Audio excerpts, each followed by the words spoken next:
Hello, and welcome back to the video series on the MxFE evaluation platform. My name is Wes Harris, and I'm an applications engineer at ADI. This final video will showcase creating custom use cases for the AD 9082 with APIs provided by ADI. We recommend watching the previous video in this series for introductory information on the APIs. In the previous video, we applied a preset use case that was defined in the uc_settings.c file. Using this file, we are able to create new custom use cases. For this example, we will be editing the uc_settings.c file that we have already copied to the FPGA. The uc_settings.c file is, at its core, a list of parameters that define a use case configuration. Each parameter is defined by a list of variables where the entered use case number will decide which entry is used. We will now go through each parameter at a high level, defining a custom use case as we go. Please refer to User Guide 1578 for more detailed information on transmit and received data paths. In the uc_settings file, we will now demonstrate how to enter in a new use case. In this example, use case 37. Starting with the clock_hertz parameter, we are defining the main references and sample rates for the device. Device reference refers to the reference clock coming from either the HMC 7044 or provided directly at the DAC clock rate at the SMP-F port on the MxFE evaluation board. FPGA reference can also either be provided by the HMC 7044 or provided directly at the EXT_ref SMA port on the ADS9. DAC clock and ADC clock are the sample rates of each respectively. Keep in mind that the ADC clock must be equal to the DAC clock divided by 1, 2, 3, or 4. In our custom use case, we set the device clock to 100 MHz, the FPGA clock to 375 MHz, the DAC clock to 12 gigasamples per second, and the ADC clock to 3 gigasamples per second. You may notice some special use cases in this section that use NCO test mode or loopback. These functions require further definition, and examples of their use can be found in the AD9082_app.c file in the same folder that the uc_settings.c file is found. Now we start defining the digital transmit path parameters with the TX DAC channel crossbar parameter.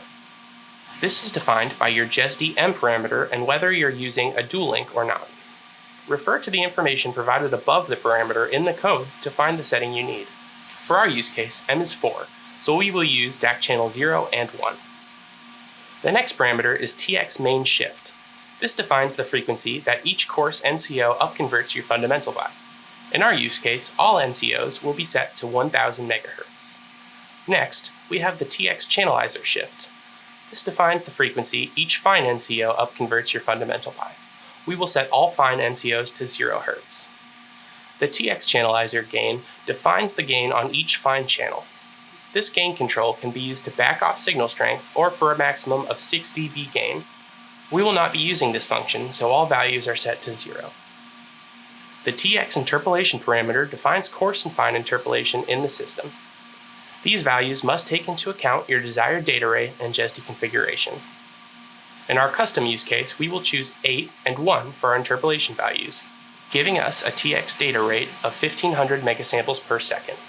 We will now move on to the received data path parameters. In all use cases, every coarse digital down converter is turned on. RxCDDC shift is the frequency that the received signal is downconverted by on each main NCO. We will set all main NCOs to 1000 MHz. RxCDDC decimation sets the main decimation of the received path. Our use case will have a main decimation factor of 2. RxCDDC C2R is the complex to real functionality of the CDDCs.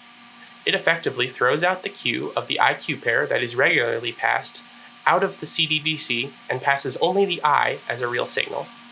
Keep in mind that doing this will effectively halve the main decimation factor, which must be compensated for in your JESD parameters. We will not be using this function.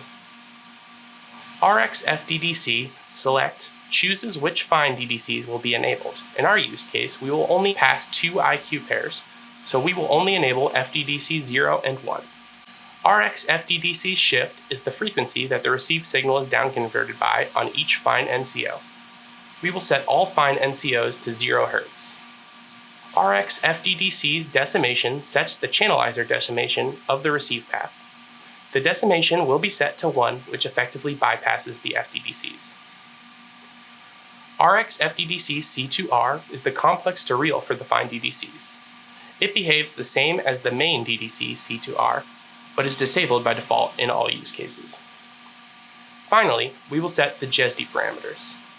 JTX converter select specifies the JESD transmit path from the FDDCs. In our case, we are using FDDC 0 and 1, and each will have its own IQ pair. JTX logic lane mapping deals with the mapping done between the physical and logical JESD lanes. This is set in production and cannot be changed on the evaluation boards. If you are not using the ADS9, these values must be matched between physical design and the standalone app. JRX param and JTX param are where you define your JESD mode and parameters. For example, whether you're using 204B or C, and if you're using dual link. All of these parameters are tied to your use case and should be decided ahead of time. Consult the JESD selection tables in User Guide 1578, JESD Survival Guide, as well as the JESD Mode Selector tool on analog.com for help. Now that we have defined all the parameters that will be used to configure the MxFE, the edited uc_settings.c file must be saved to the app_ads9 folder in your root directory. Because we've changed the uc_settings.c file, rerun the make --clean --all function. Call the new use case by entering !/debug/AD9082_app_37_1, where 37 is our new use case. Wait for confirmation that links have come up and your use case has been successfully applied. For more information on MxFE, please visit the product page on analog.com. If you have any questions, please visit the EngineerZone page for the MxFE family.